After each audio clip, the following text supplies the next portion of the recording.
Mirasee. With my audience, first of all, I feel like I have a relationship with them. It's a true relationship. Anytime I get a response, I try to respond back. But even the fact of getting a response makes me feel like, okay, we're in personal relationship now. Like I have a business relationship with my entire list, but with many of them, I feel like I have a personal relationship.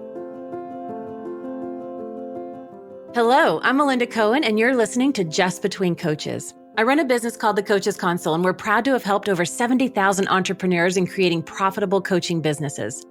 In this podcast, my guests and I discuss challenging conversations we have with our clients, but we also dive into business issues we might face as coaches. In this episode, I'm going to go into a softer topic, nurturing your audience. So you've started your coaching business, you're attracting people on your email list, and you've got a marketing strategy in place. You're doing what you love, you're coaching your clients, but then a colleague asks you, well, how do you nurture your audience? And all of a sudden you're like, wait, what? I'm not doing that through my coaching. Wait, what is that? How do I do that? And that's what I want to talk about, right? Because as all business owners, we need to build relationships. And so I've invited a great friend, a longtime colleague, and a coach to talk about this topic. Today, I'm going to have a conversation with Linda Claire Puig.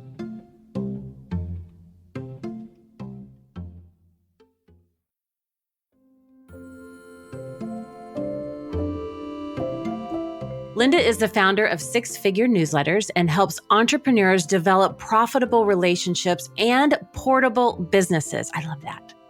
She's an avid traveler and co-founded AdventurousLife.io. She's an award-winning journalist and an author of the book Free. She knows the importance of engaging your readers, i.e. your audience, and she says there's a process to nurturing your audience and what provides value to your clients when you're not coaching them. But it can be hard to understand how to do that in a way that nurtures both them and your business. Linda, welcome to the show. Thank you, Melinda. It's such a pleasure to be here with you. I'm so excited to have you here. Now, we've been going to conferences together and retreats and summits. And before we dive in, can you share with our listeners a little bit about your background? Sure. My first background was as an accountant, but not that many people know. Now you know. But then I was a journalist for a number of years. And when I left the journalism field, I kind of puttered around for a long time and was like, what am I going to do? What am I going to do? And I found the perfect opportunity. It was a marriage of the topics that I love, which is helping people transform their lives, transform their businesses. So being able to be of service to them in a way that was also very interesting to me. And so that's when I started Six Figure Newsletters and rolled out a variety of services and training programs. We have ready to go articles, and I teach a course on audience building. So it's been an evolution, as every business is, but that's the short story. This topic that we're talking about today, nurturing your audience. When we say nurture your audience, what does that mean? Good question. That's the appropriate place to start, because for a lot of people, it's a big question mark. So basically, when people come into your world, into your audience, they're doing it because they had some sense, the opt-in freebie that you offered them, like whether you did a webinar or whether you gave them a, top 10 list or something, whatever it was about that you gave as kind of an exchange for them giving you their email address, they sensed something in you that made a connection. But that sense goes away really quickly if they don't hear from you after they get the thing that they wanted. So if they don't hear from you when you're not coming into their inboxes regularly, then they just forget about you. And by the time you email them next, they're going to be like, who is this person? Why are they emailing me? So that's one thing, just to kind of stay in the forefront of their mind. But it's not just about staying in their mind. It's staying in their mind with really quality education, information, inspiration that pertains to the issues and the topics that you work with your clients on. So the reason that they signed up for your list in the first place was something to do with the topic that was in your freebie or on your website, et cetera. And so when they start understanding, oh, this person gets me, like that's a really important part. They get me. They're going to be more inclined to work with you, more inclined to pay attention to your emails. But they also are going to be saying and thinking things to themselves like, oh, wow, this person has a lot of experience with that. Or, oh my God, they had the same life lived experience that I had. And they're teaching me something on this. Like they're a few steps ahead of me. I could really learn from this person. So it's a credibility enhancer, an expertise positioner, and just a relationship builder. So being personal in your communications, in your nurturing communications is a really important piece. It's interesting with the newer coaches, there's the idea that when I tell the world I'm open for business, people will come and want Flood to in. sign up and flood in, right? It happens to all of us. And that's not true. One of the things that I had to learn was, and there's so many different studies, and I can't find one true thing, but, there's one study that says you need to interact with people 5 times before that relationship is really strengthened, or 7 times, or 21 times, or 49 times, or 11. I mean, there's so many, but really what I get from all of that is that it takes multiple points of interaction consistently. Yes. That is, like you said, if you don't stay in touch with people, they forget about who you are because everybody has mile-long to-do lists with a lot of things pulling them in all these different directions. And so we have to stay top of mind. And if it's a priority for them, they'll connect with us. And if it's not, then, they may down the road or not. But it's our job as business owners, kind of take the coach hat off, working with our clients, the business owner hat, put that on. We have to build relationships. And in this virtual online world, what are the best ways to do that? Well, okay, that's a big question. So in this virtual online world, there are many ways to nurture your audience, but I'm going to tell you about the best way. So the best way is to get them to your email list, right? There are ways to nurture them on social media, and there are also ways to attract them to your email list on social media, but we're not going to talk about that right now. We're going to just talk about how to nurture your audience via email. And just a real quickie, email is where it's at. Okay, say more about that. Because I just had one of our students just last week said, Melinda, email is dead. Nobody's on email. I've got to do it through social media and tech and all this other. I'm like, no. Email is not dead. So say something about that, because I think there's a lot of people out there that might be thinking that. Yes, I think there are a lot of people that think that as well. Here are a few things that you need to understand about email. First of all, it's not dead. The Wall Street Journal did a couple of articles a decade apart.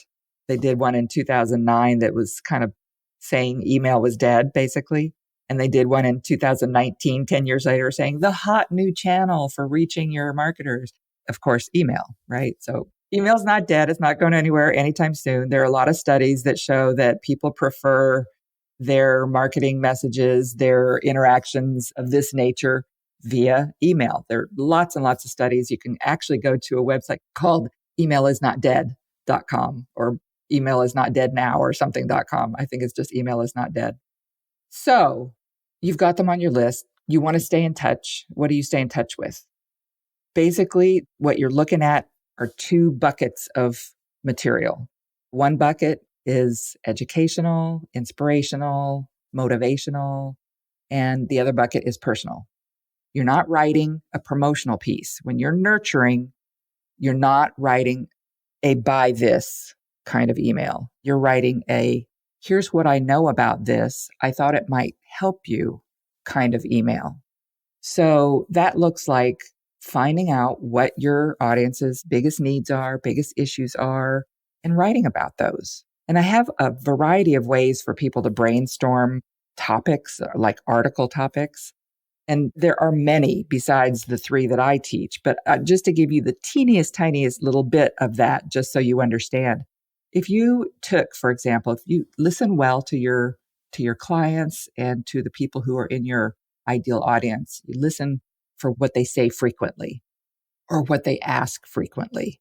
And I have an example that I use of a fitness trainer who often hears, well, I got injured and I just, I stopped working out because I was injured and then I haven't been able to get back into it. And so you take that comment, this is called the 1 comment method. You just take that comment or that question and you start brainstorming every possible answer and solution and angle to that one topic. So for example, with a person who had dropped off their fitness habit because of having gotten injured, you could do things like how to work out when you're injured, how to still work out when you're injured, how to get good cardio sitting down, the sprained ankle workout, the broken arm workout. Like there are just so many different ways of answering that kind of a comment or responding to it with your area of expertise. Okay, so that's the educational and inspirational part of it. Now, the other bucket doesn't need to be a separate piece of writing. You can interweave this into the article that you're writing as well, or it could be just a personal note as well. But it's the personal. And so you can write a personal note at the top that's talking about, what you've been thinking about lately, what you've got going on. Like, I'm getting ready to travel for the first time in 2.5 years on an airplane. And now I have a dog. And so I had to make arrangements for my dog and blah, blah, blah. Like I could talk about that literally. People would know just a little bit about me. And the other way you can do it is to weave your personal experiences into educational articles. So that's one of my favorite things to do when I travel is to use my travel experiences to pull out metaphors and pull out, ideas that come from that experience. So I've written about this horrible hike I had in Greece and the lessons that I learned from that are pertinent to business. I've written about getting locked in a department store in Rome at night after everybody had gone and pulled the lessons from that. Like it's super fun to take experiences in your life. I mean, it could be you going to the grocery store, right? It doesn't have to be travel. But if you do travel, I highly encourage you to incorporate your travel into your nurture emails to your audience. It's great. And it was just reminding me, I remember a few years ago, I went to South Africa for the first time. And every day, I was like you. Initially, I was like, no, my personal life is my personal life. My business life is my business life. But that was just so awesome. I could not talk about it. And so every day I'm in our Facebook group and I'm showing a little, it's like, oh my gosh, there's the rhinos. And this is where I'm having breakfast. And I'm looking at, and oh my gosh, that's the giraffes out there, right there while I'm having breakfast. And just talking about that. And then sometimes I would pull the metaphors. Sometimes I wouldn't. It would just be like, look at the giraffes. Like, that's amazing. And sometimes it would be the metaphors to business and teaching a lesson. And I had more interactions, comments, questions. People would just respond with different questions, sometimes about the thing, sometimes not about the thing, but it just prompted another question that then took off in a different direction. And it was so incredible. And I was like, okay, let's do this for a whole month. I wasn't in South Africa for a month, but I kept it going for 30 days. And it was an incredible experience. At first, it felt daunting, like, oh my God, I have to post for 30 days. But once I got into it, it was fun. Can you talk about that, like that aspect of it? If you're weaving in your personal stories and how to not let it take away from your experience, but still serve your audience. How do you make that magic work? Oh my goodness. Because I think I come from a journalism background, there's never been a time when I thought I need to have this experience all to myself. Like I always enjoy sharing it, but I get what you're saying. I think that the thing that I tell people is share as much as you can, even if it's highly personal. I, like you, have also included emails that are like have nothing to do with business. And of those, I think all the ones that I can think of are when my dog died, my last dog died, and when I was hospicing her, and when I took my son to school, and when I was so proud of my son because I discovered he has this amazing voice because he was in a musical. And those had nothing to do with business. I didn't even try to pretend. And I had the most interaction of all the emails that I sent. And what happens is that those kinds of pieces of information bond your audience to you. They see you as a person. They can relate to you as a person rather than some, ivory tower academic person or some, marketing guru over here. So they really, really get a sense of who you are as a human. And what's interesting is that the advent of social media has almost made that a requirement. So, any and everybody wants a personal connection with the people that they're doing business with. And I think, transparency is a big value of mine. And when I would be on social media, I was like, it's just going to be real. Whatever it is, it's going to be exactly how it is. I'm not a big fan of polished, only put forth a certain facade that you want people to see. Like, I want them to connect with who I am. And sometimes it's messy. Sometimes my hair is tied up in a knot and I have on no makeup and I'm in my backyard because there's an amazing, my rhododendron is, the size of my house and it's in full bloom and I couldn't wait to show it to people, like whatever. And so I find that there was also incredible response to that. I would always get comments like, "Oh my gosh, you're human, just like me." I'm like, yeah. And it would give permission to those in our audience. It's like, wait, I can do this. I can totally do this. And it was just an interesting permission giving piece. I didn't expect that when I would be sharing stories or just letting people kind of see behind the curtain. But it was a really, like you said, it bonds you to your people. And that level of trust, I have found when there's that level of trust before somebody ever becomes a client, that's what makes it easier for them to take that very daunting step to say yes to making change in their lives, right? Because nobody's really saying yes to signing up for our code. Nobody buys coaching. They don't buy our programs. They don't buy courses. They buy the transformation. And that is no joke to say yes to that. And so when we can nurture and build relationships and create that trust, that's when it's easier to say, okay, I think this is my gal. I think this is my guy. I think this is who's going to guide me through this. I like them. I can relate to them. They're relatable. And I have one thing to say about transparency. I'm also a big believer in that. And there's one exception that I've discovered. And that exception is, we all have our various times of having what I call a gremlin fest, right? Where they're just like, they're going, we can't even stop them. They're just going at it so hard. And sometimes it's a serious life experience. And I'm just thinking right now of this coach in Texas that had coached my mom. And I got her email newsletter as well. And she was great. I loved her newsletter. It was fantastic. And then all of a sudden, it started to feel like her life was really kind of off. And she was talking about this sudden divorce and a sudden move to Georgia, and then just as suddenly moved back to Texas. And she was just describing all this. And whereas, for some people, it might be fine, right? Their brand is, I'm so messy. Like my life is so messy and but here it is. And that's part of their brand. But for others of us, we have to just make sure that we're not doing things that are dissuading our audience from trusting us. Because what I experienced with that woman was like, her life was in such upheaval and her decision making seemed off to me. And so I withdrew the trust that I had in her. Interesting. Yeah, we've got to pay attention to that. Yeah. So I just say wait until after you've been through the experience, gained the wisdom, gained the understanding of what was going on. Like you understand it a little bit better and can talk about it. And then it's a super valuable thing to talk about. But just be mindful sometimes. Yeah, that's very good advice. Now, another thing that I hear a lot about when it comes to marketing, nurturing, list building, all of that is, well, Melinda, I'm an introvert. So I don't like to put myself out there. I don't share myself or my stories with people. I stay close to home. So can you talk to the introverts out there? Because I'm an introvert and I have found a way. Too. And I find, I haven't found the study that says, but if I had to guess, I'd say 85% of entrepreneurs are introverts. It seems like all of us are, but maybe not. I know plenty of extroverts. Because, when I'm out there and I think back to sharing my stories of my travels or whatever the stories were, I know I shared with when my mom unexpectedly passed away or just different scenarios that were very real for me in the moment. And it didn't feel like as the introvert, I was going against myself or anything. It didn't even feel, it just felt, I think there's a difference between being introvert and being vulnerable. Can you talk about that for a little bit? Oh, that's a very interesting juxtaposition.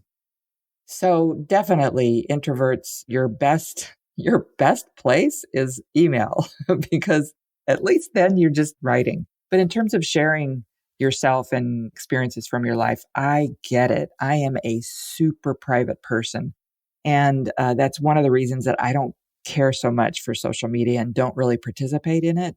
I just don't, that's not my thing. But for some reason, it's easy. with my audience, first of all, I feel like I have a relationship with them. It's a true relationship. Anytime I get a response, I try to respond back. But even the fact of getting a response makes me feel like, okay, we're in personal relationship now. Like I have a business relationship with my entire list, but with many of them, I feel like I have a personal relationship. And it was difficult at first. I won't lie.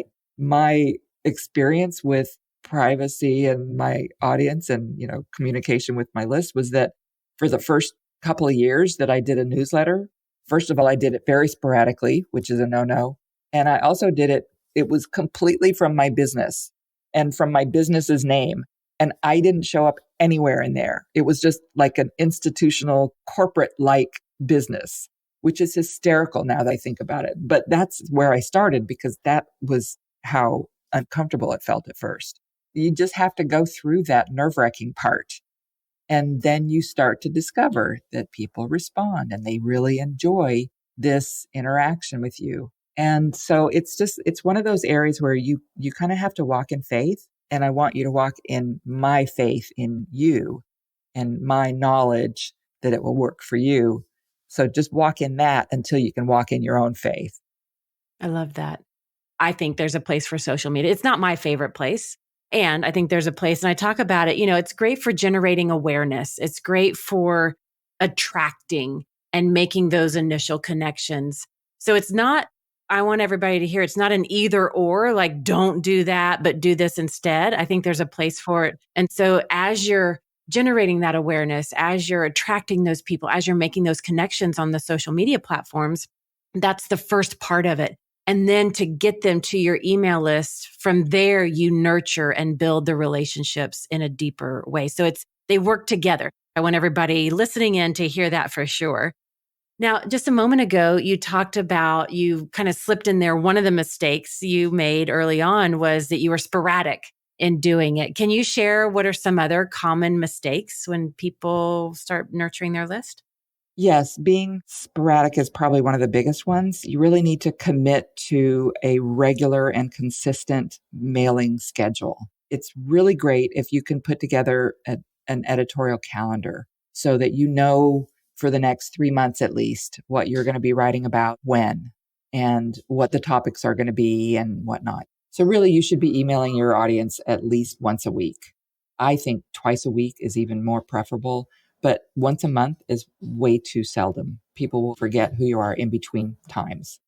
Another mistake that people make when they're sending what I call nurture emails or newsletters, some people call them newsletters, is that you try to put, like, this is what happened to me at the beginning. I thought, well, a newsletter is a marketing tool, so I should be marketing. And marketing means promoting. And that marketing doesn't mean promoting. Right? That's different. But everything that I wrote in the beginnings had a promotional tinge to it. So it wasn't true nurturing. There are ways to nurture even when you're promoting. So I don't want to say that they never go together. But for the most part, your promotions are just free, generous givings of your wisdom and your expertise. One of the things that I tell our students is the mantra, serve, serve, serve, sell. Like as you're writing your content, like let there be a few pieces where you're just serving, you're just sharing your experience, insight, guidance, resources. And then make sure you insert the one where you make an invitation or an ask or an offer or something like that. But you've got to make the distinction between the two. Now, when it comes to new coaches, especially, you mentioned something earlier in the podcast where you've got a background in journalism. And so I would imagine your brain works a certain way to understand how to write about things. But a lot of times when we start our businesses, I know I didn't have that background. And so people, they just want to focus on, I just want to coach. I want to do the thing I love. And they don't have that mindset or that perspective that you do. Can you talk to those entrepreneurs about how they go about this and how they start thinking about this? So the best way to get started is with a simple top 10 or a top 7 list. These are the easiest things in the world to write, and they'll get your wheels greased. So what that looks like is you write a little introduction about what this top 10 thing is about and why you think it's a good idea to kind of look at the top 10 things. And then you write each of the top 10 responses to the prompt that you're giving. Like, let's say your top 10 is the 10 mistakes that every new coach makes in emailing their list, right? So then you would describe the problem, list the 10 reasons or the 10 mistakes, and a little bit of exposition about them, and then a conclusion. That's the easiest thing in the world to write. And the other thing to do is just to write like you're writing to a friend. Some people go to the step of creating an actual avatar in their mind of who their audience is, kind of a generic understanding of the main qualities and traits of the people that they're working with. For example, in my audience, it's usually about 3/4 female. So generally speaking, when I'm writing my audience, I generally have in mind a female that I'm writing to. So those kinds of things can help make the whole process easier, a lot easier. Yeah, it's that, the old saying, people buy from you when they know you, like you, and trust you. That's when they hire you. That's when they rehire you. That's when they refer you. And this piece of it, whether we're an introvert, whether we're brand new at this, becoming real and transparent in front of those that are interested in the journey we can take them on and the transformation that they can experience in working with us, that nurturing, that relationship building is so important. And, in my book, I talk about the coach approach to business. And it's one of the reasons, like as coaches, we have this advantage, coaches, consultants, practitioners, like those of us that are service-based type of entrepreneurs, because in our communication, we know how to be of service. It comes naturally. Like you said, we just have to remember to do it. And it's so important. So, Linda, thank you so much for being here and for talking about this incredible and important topic. It often closes the gap. Like you said, we can't go from just traction to immediate clients. There's that in-between time. So I just want to give a quick summary because we have packed in a lot in this conversation. You talked about how nurturing your audience is really just staying top of mind with quality education, information, inspiration, resources that pertains to the topics that you're working on so that you can build that relationships. It's different from maybe on social media when you're just doing research or generating awareness or connecting initially. It's the next step after that. And the purpose, I love how you broke this down. The purpose of doing the nurture messages is so that the reader can say, oh my gosh, they get me. They understand my situation. They're ahead of me and they could probably help me. I could learn from them. And so it helps us to position us with credibility and to build our expertise. And then you shared with us the best way to nurture our list is by email. Email is not dead. No matter how amazing all the social media platforms are that are out there right now and new ones coming up, email is the best way because it is your business asset that you control. The other platforms, you don't have any control over it. They can be taken away or removed from you, but your email list is the best asset and you can control the frequency and the deliverability. And you also talked about the 2 buckets. There's 2 kinds of content that you can use to nurture your list, whether it's that inspirational, motivational, educational type or the personal stories, and how you talked about weaving in stories into the educational pieces or just having the standalone personal stories. And then one of the things I really love that I wrote down was nurturing is not a buy this kind of message. There is a difference between the promotional messages of marketing and the nurture messages to continue to engage our list. You talked about some of the common mistakes and also shared how somebody could get started. I love the idea of creating a top 10 list, like just to get that creativity flowing, and how we can really just put our attention on those that have connected with us. Because when we do that, that connection is where the next steps can happen of turning them into clients. Linda, is there anything else that you want to add to this? I'm so impressed with your recap. Like, I wow. love taking notes during these shows. It's just, I love learning about all of this. So I always take incredible notes, and I don't want anybody to miss a morsel of what you had to share. You were just amazing. So is there anything else? No, I think we got it all. Excellent.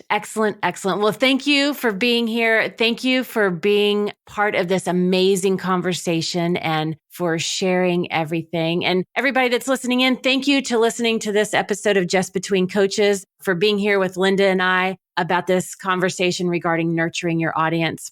You can find out more about her at clairecommunications.com. That's Claire, CLAIRE, communications.com. Linda, thank you so much for coming to the show. It's been such a pleasure, Melinda. Thank you so much. I'm Melinda Cohan, and you've been listening to Just Between Coaches. Just Between Coaches is part of the Mirasee FM podcast network, which also includes such shows as Making It and Once Upon a Business. This episode was produced by Cynthia Lamb. Michi Lantz assembled the episode. Danny Iney is our executive producer, and post-production was by Post Office Sound. If you want future episodes that are coming up on Just Between Coaches, please follow us on Spotify, Apple Podcasts, or wherever you're listening right now. And if you like the show, please leave us a starred review. It's the best way to help us get these ideas to more people.